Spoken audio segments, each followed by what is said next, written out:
Welcome to QA focus. നമ്മൾ കെമിസ്ട്രിക്കകത്ത് ഏറ്റവും important ആയിട്ട് വരുന്ന 2 മാർക്ക് ക്വസ്റ്റ്യൻസ് ആണ് നോക്കുന്നത്. ഒരു 1 മാർക്ക് ക്വസ്റ്റ്യൻസിൻ്റെ വീഡിയോ ഓൾറെഡി അപ്ലോഡ് ചെയ്തിട്ടുണ്ട്. അതിൻ്റെ ലിങ്ക് കമൻറ്റ് ബോക്സിൽ തന്നേക്കാം. ഏകദേശം ഒരു 20ൽ കൂടുതലായിട്ടുള്ള 1 മാർക്ക് ക്വസ്റ്റ്യൻസ് അതിൻ്റെ അകത്തുണ്ട്. ഇമ്പോർട്ടൻ്റ് ആണ്. നേരത്തെ ചോദിച്ചിട്ടുള്ള ക്വസ്റ്റ്യൻസ് തന്നെയാണ് അതിനകത്ത് ഇൻക്ലൂഡ് ചെയ്തിട്ടുള്ളത്. അതുപോലെ ഈ ക്വസ്റ്റ്യൻസും നേരത്തെ പല പ്രാവശ്യമായിട്ട് എക്സാമിന് ചോദിച്ചിട്ടുള്ളതാണ്. ക്രിസ്മസ് എക്സാമിനാണെങ്കിലും മോഡൽ എക്സാമിനാണെങ്കിലും പബ്ലിക് എക്സാമിനൊക്കെ ആണെങ്കിലും ചോദിച്ചിട്ടുള്ള ക്വസ്റ്റ്യൻസ് തന്നെയാണ് ഇൻക്ലൂഡ് ചെയ്തിരിക്കുന്നത്. അപ്പോൾ അതുകൊണ്ട് പഠിക്കാൻ വിട്ടുപോകരുത്. ജസ്റ്റ് ഒന്ന് നോക്കിയേക്കണേ. നോക്കിയേ, ഫസ്റ്റ് ക്വസ്റ്റ്യൻ ഒന്ന് വായിച്ചു നോക്കിയേ. Give reason why does the concentration of unionized acetic acid increases when some sodium acetate is added to acetic acid solution. 2 mark question ആണ്. ജസ്റ്റ് അതിൻ്റെ റീസണും എക്സ്പ്ലനേഷനും മാത്രം കൊടുത്തു പോയാൽ മതി. ഇതിൻ്റെ ആൻസർ എന്താ വരിക? കോമൺ അയൺ എഫക്റ്റ് ആണ്.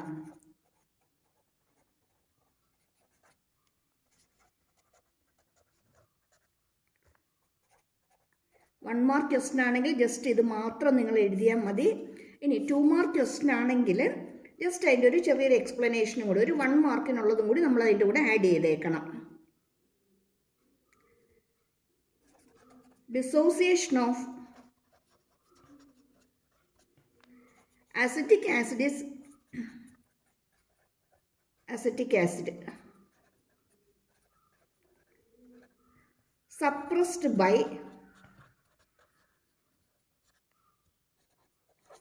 the presence of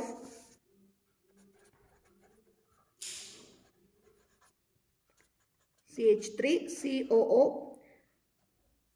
minus ion.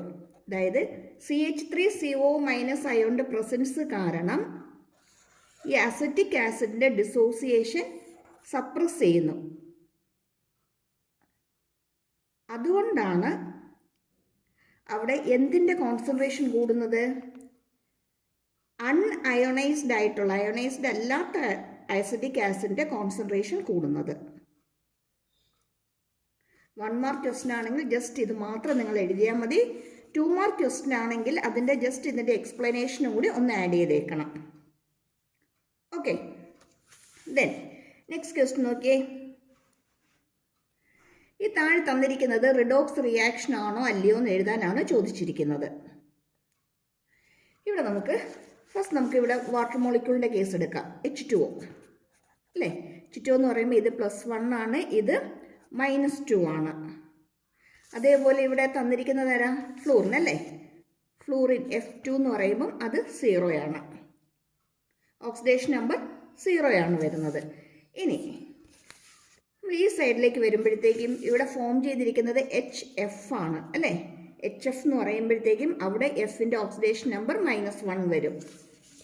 ഇത് +1 ആണ്, ഇത് -1 ആണ്. അതേപോലെ O2 വരുമ്പോഴത്തേക്കും അതിൻ്റെ ഓക്സിഡേഷൻ നമ്പർ എന്തായിട്ട് മാറും? 0 ആയിട്ട് മാറും. ഇനി ഇവിടെ നമ്മൾ നോക്കിക്കേ, Fൻ്റെ 0 ആയിരുന്നു, പക്ഷെ അതെന്തായിട്ട് മാറി? -1 ആയിട്ട് മാറി അല്ലേ? 0യിൽ നിന്ന് -1ലേക്ക് മാറി. എന്ന് വെച്ചാൽ Fന് എന്ത് സംഭവിച്ചു? റിഡക്ഷൻ. അതുപോലെ ഇവിടെ ഓക്സിജൻ്റെ കേസ് നോക്കിയേ, ഇവിടെ -2 ആയിരുന്നു, അത് പിന്നെ എന്തായിട്ട് മാറി? 0 ആയിട്ട് മാറി. എന്ന് വെച്ചാൽ അവിടെ എന്ത് നടന്നു? ഓക്സിഡേഷൻ. ഒരേ സമയത്ത് തന്നെ ഓക്സിഡേഷനും റിഡക്ഷനും നടന്നുകൊണ്ട് നമുക്കിതിന് എന്ത് റിയാക്ഷനാണെന്ന് പറയാം? റിഡോക്സ് റിയാക്ഷൻ ആണെന്ന് പറയാം. ഈ തന്നിരിക്കുന്നത് റിഡോക്സ് റിയാക്ഷൻ ആണെന്ന് പറയാം. ഓക്കെ, ഇതേപോലുള്ള ക്വസ്റ്റ്യൻസ് ചോദിക്കാറുണ്ട്. അതുകൊണ്ട് ഇതേ പാറ്റേണിലെ ക്വസ്റ്റ്യൻസ് നോക്കിയിട്ടേ പോകാവുള്ളൂ. ചിലപ്പോൾ ഈ റിയാക്ഷൻ ആയിരിക്കില്ല തരുന്നത്, വേറൊരു റിയാക്ഷൻ ആയിരിക്കും തരുന്നത്. പക്ഷെ ചെയ്യേണ്ടത് ഈ പാറ്റേണിൽ തന്നെയാണ്. ഓക്കെ, ദെൻ അടുത്ത ക്വസ്റ്റ്യനിലോട്ട് പോയിക്കേ.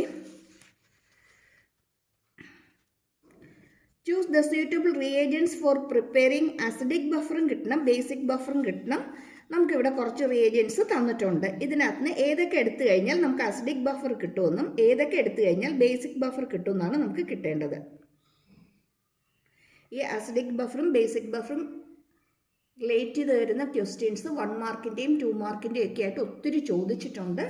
അതുകൊണ്ട് അതിൻ്റെയും കുറച്ച് കൂടുതൽ എക്സാമ്പിൾസ് നോക്കിയിട്ടോണം കേട്ടോ. ഇവിടെ വരുന്നത് നോക്കി അമോണിയം ക്ലോറൈഡ് ഉണ്ട്, NaOH ഉണ്ട്, C അസിറ്റിക് ആസിഡ് ഉണ്ട്, CH3CONa ഉണ്ട്, NH4OH ഉണ്ട്, NaCl ഉണ്ട് അല്ലേ.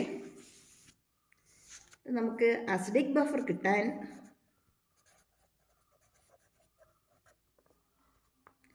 അസറ്റിക് ആസിഡും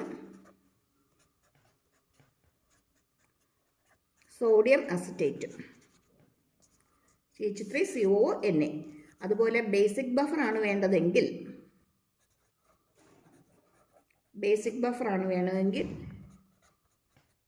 ammonium hydroxide plus ammonium chloride. ഇതിൻ്റെയും കൂടുതൽ എക്സാമ്പിൾസ് നോക്കിയിട്ടേ പോകാവുള്ളൂ കേട്ടോ. ഇതൊക്കെ നേരത്തെ ചോദിച്ചിട്ടുള്ള ക്വസ്റ്റ്യൻസ് ആണ്. ഇനി ഈ ക്വസ്റ്റ്യൻ ഇതുപോലെ തന്നെ ചോദിക്കണമെന്നില്ല, ഇതേ പാറ്റേണിലുള്ള ക്വസ്റ്റ്യൻസ് ചോദിക്കാം. പിന്നെ +2ൻ്റെ ഫിസിക്സ് എക്സാം കഴിഞ്ഞു. ഇപ്പം ഓൾറെഡി റിവ്യൂസ് ഒക്കെ നിങ്ങൾ കണ്ടു കാണും. കൂടുതലും ന്യൂമറിക്കൽസ് ആണ് ചോദിച്ചിട്ടുള്ളത്. അപ്പോൾ ഇനിയുള്ള എക്സാമിന് നമുക്ക് കൂടുതൽ ന്യൂമറിക്കൽസ് പ്രതീക്ഷിക്കാം.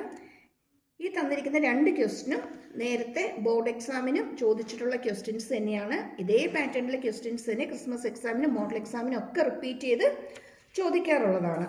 ഫസ്റ്റ് ക്വസ്റ്റ്യൻ ഒന്ന് വായിച്ചു നോക്കിയേ. Calculate the standard free energy change for the conversion of oxygen to ozone. നമുക്ക് തന്നിട്ടുണ്ട്. അതിൻ്റെ വാല്യൂസ് ഒക്കെ നമുക്കിവിടെ തന്നിട്ടുണ്ട്. ഇക്വിലിബ്രിയം കോൺസ്റ്റന്റ് തന്നിട്ടുണ്ട്. ദെൻ ആറിൻ്റെയൊക്കെ വാല്യൂ തന്നിട്ടുണ്ട്.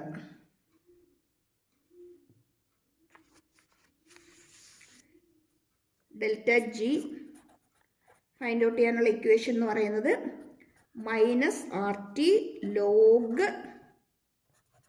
K ആണ്. ഇനി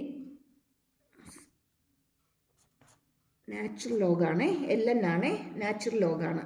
അപ്പം നാച്ചുറൽ ലോഗിനെ ലോഗ് ടു ദ ബേസ് 10ലേക്ക് മാറ്റണമെങ്കിൽ നമ്മൾ എന്ത് ചെയ്യണം? 2.303 RT log K.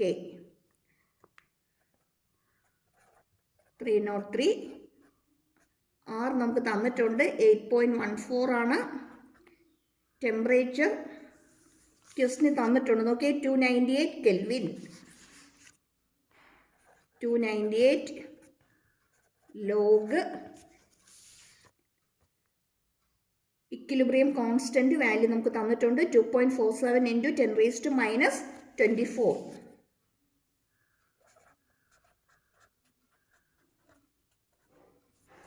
24 അല്ല, 29 ആണ്. 29. ഓക്കെ. നമ്മൾ സോൾവ് ചെയ്യുമ്പോൾ നമുക്ക് കിട്ടുന്നതെന്ന് പറയുന്നത് 10⁻⁴ അല്ലെങ്കിൽ around -15.7500.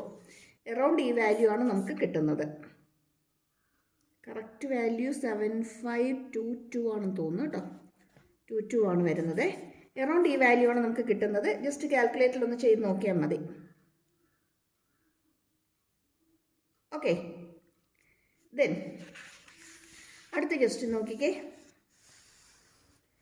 Find the temperature above which the reaction MgO + C gives Mg + CO becomes spontaneous. തന്നിരിക്കുന്ന റിയാക്ഷൻ സ്പോണ്ടേനിയസ് ആകണമെങ്കിൽ അത് ഏത് ടെമ്പറേച്ചറിലായിരിക്കണം, അല്ലെങ്കിൽ ഏത് ടെമ്പറേച്ചർ എത്തിക്കഴിയുമ്പോഴാണ് തന്നിരിക്കുന്ന റിയാക്ഷൻ സ്പോണ്ടേനിയസ് ആകുന്നതെന്നാണ് ചോദിച്ചിരിക്കുന്നത്.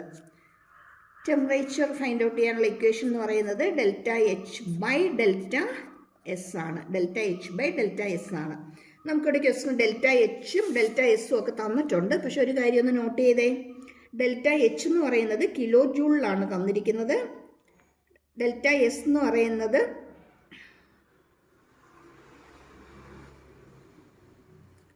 ഒരു മിസ്റ്റേക്ക് ഉണ്ട് ഇവിടെ. ക്വസ്റ്റ്യൻ കിലോ ജൂൾ അല്ല, ജൂളാണ്. ഇത് ജൂളാണ്, ഇത് കിലോ ജൂളാണ്. ഓക്കെ. അങ്ങനെയെങ്കിൽ ഈ കിലോ ജൂളിനെയും കൂടെ നമ്മൾ എന്തിലേക്ക് കൺവേർട്ട് ചെയ്യണം? ജൂളിലേക്ക് കൺവേർട്ട് ചെയ്യണം. അപ്പോൾ 490 × 10⁻³ അല്ലെങ്കിൽ 1000 കൊണ്ട് മൾട്ടിപ്ലൈ ചെയ്താൽ മതി by 198. 490 × 1000 by 198. That equal to 2474.7 Kelvin. 2474.7 kelvin. അപ്പോൾ ഇതുപോലുള്ള ന്യൂമറിക്കൽസും കൂടി ഒന്ന് നോക്കിയിട്ട് എക്സാമിന് പോകാവുള്ളൂ. കാരണം കഴിഞ്ഞ ഫിസിക്സിൻ്റെ എക്സാം, +2ൻ്റെ എക്സാം ഇപ്പം കഴിഞ്ഞതിനകത്തും കൂടുതൽ ന്യൂമറിക്കൽസ് ആണ് ചോദിച്ചിരിക്കുന്നത്. അപ്പോൾ അതുകൊണ്ട് നമുക്കും +1 ഫിസിക്സ്, കെമിസ്ട്രി ഒക്കെ നമുക്ക് കൂടുതൽ ന്യൂമറിക്കൽസ് എക്സ്പെക്റ്റ് ചെയ്യാൻ പറ്റും. ഇനി 1 മാർക്ക് ക്വസ്റ്റിൻ്റെ ലിങ്ക് കമൻറ്റ് ബോക്സിൽ തന്നേക്കാം, നോക്കാൻ മറന്നു പോകരുതേ. Okay, thank you for watching.